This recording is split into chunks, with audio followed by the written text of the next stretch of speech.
नमस्कार, ध्येय टीवी के डेली एमसीक्यू प्रोग्राम में आप सभी का स्वागत है। इस कार्यक्रम में हम आईएएस और पीसीएस जैसी प्रतियोगी परीक्षाओं के लिए महत्वपूर्ण बहुविकल्पीय प्रश्नों पर चर्चा करते हैं। तो आइए शुरू करते हैं। पहला प्रश्न, गदर आंदोलन के संबंध में निम्नलिखित में कौन सा अथवा कौन से कथन सत्य हैं? पहला, यह आंदोलन गदर पार्टी द्वारा चलाया गया था। दूसरा, ये केवल सिखों द्वारा चलाया गया एक आंदोलन था। आपके ऑप्शंस है ए केवल एक, बी केवल दो, सी एक और दो दोनों, अथवा डी इनमें से कोई नहीं। इस प्रश्न का सही उत्तर है विकल्प ए। इसकी व्याख्या देख लेते हैं। गदर आंदोलन गदर पार्टी द्वारा चलाया गया था। इसकी स्थापना सैन फ्रांसिस्को में लाला हरदयाल द्वारा की गई थी। इसका मुख्य उद्देश्य सशस्त्र संघर्ष के जरिए भारत को विदेशी दासता से मुक्त कराना था। गदर आंदोलन के दृष्टिकोण में धर्मनिरपेक्षता पूरी तरह से व्याप्त थी। ये किसी भी प्रकार के भेदभाव को नहीं मानते थे। इनके दफ्तरों में सवर्ण हिंदू, मुस्लिम, अछूत और सिख सभी एक साथ भोजन करते थे। नेतृत्व के स्तर पर भी सभी वर्गों की भागीदारी थी। उदाहरण के तौर पर हरदयाल हिंदू थे तो बरकतुल्लाह मुसलमान। आंदोलनकारियों में सिखों की बहुलता होने के बावजूद उन्होंने सत श्री अकाल जैसे धार्मिक नारों के बजाय वंदे मातरम को आंदोलन के नारे के रूप में लोकप्रिय बनाया। आज लाला हरदयाल की जयंती है, इसी कारण इस प्रश्न को शामिल किया गया। दूसरा प्रश्न, रेलवे स्टेशनों पर थूकने की समस्या से निपटने के उपाय के तौर पर रेलवे द्वारा एक बायो पीकदान व्यवस्था की शुरुआत की जा रही है। इसके संबंध में निम्नलिखित में कौन सा कथन असत्य है? ए, इसमें मैक्रो मॉलिक्यूल पल्प तकनीक का इस्तेमाल हुआ है। बी, इसमें मौजूद सामग्री लार में उपलब्ध बैक्टीरिया और वायरस के साथ मिलकर जम जाती है। सी, उपयोग करने के बाद ये पीकदान फेंकने पर मिट्टी में पूरी तरह से घुल मिल जाती है। अथवा विकल्प डी, इन्हें सिर्फ एक बार इस्तेमाल किया जा सकेगा। इस प्रश्न का सही जवाब है विकल्प डी। नजर डालते हैं इसकी व्याख्या पर। रेलवे स्टेशनों पर थूकने की समस्या से निपटने के उपाय के तौर पर रेलवे द्वारा एक बायो पीकदान व्यवस्था की शुरुआत की जा रही है।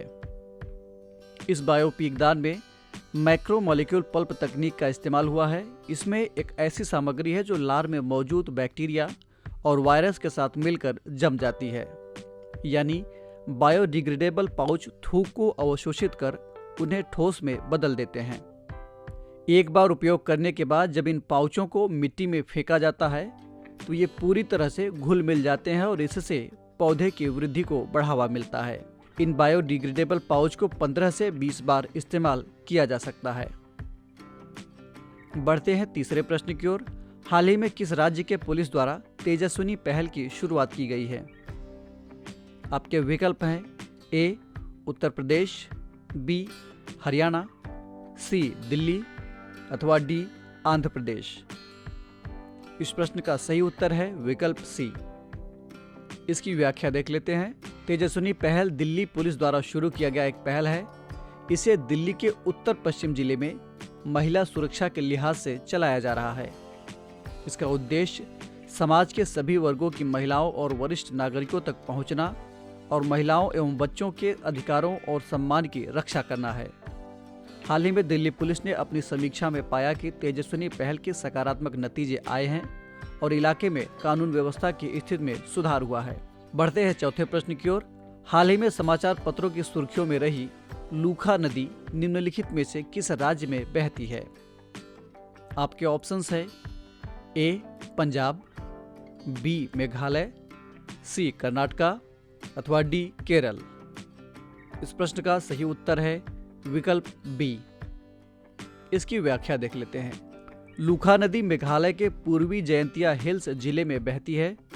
यहाँ से होते हुए आगे जाकर यह बांग्लादेश में बहती है। लूखा नदी का मतलब स्थानीय पनार भाषा में मछली जलाशय है। इस नदी को एक दशक पहले विषाक्त माना जाता था और कहा जाता था कि इसे फिर से जीवित नहीं किया जा सकता। लेकिन हाल ही में मेघालय राज्य सरकार ने दावा किया है कि इसने एक डिटॉक्सिंग पायलट प्रोजेक्ट चलाकर इस लूखा नदी को फिर से जीवित कर दिया है। बढ़ते हैं इस कार्यक्रम के अंतिम प्रश्न की ओर। निम्नलिखित में से किस जल विद्युत परियोजना को हाल ही में केरल राज्य सरकार द्वारा रद्द कर दिया गया? आपके विकल्प हैं ए इडुक्की परियोजना, बी अथिरापल्ली जल विद्युत परियोजना, सी श्री सैलम बांध परियोजना अथवा विकल्प डी शारावती परियोजना। इस प्रश्न का सही उत्तर है विकल्प बी। इसकी व्याख्या देख लेते हैं। हाल ही में केरल सरकार ने त्रिशूर जिले में चलकुड़ी नदी बेसिन पर प्रस्तावित 163 मेगावाट की क्षमता वाली अथिरापल्ली जल विद्युत परियोजना को रद्द कर दिया है। दरअसल कुछ पर्यावरणविदों और आदिवासी संगठनों को डर है कि यह परियोजना जैव विविधता को नुकसान पहुंचा सकती है।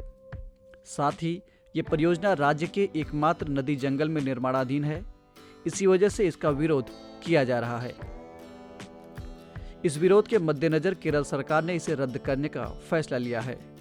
बता दें कि चलक्कुडी नदी पेरियार नदी की एक सहायक नदी है और तमिलनाडु के अनामलाई क्षेत्र से निकलती है।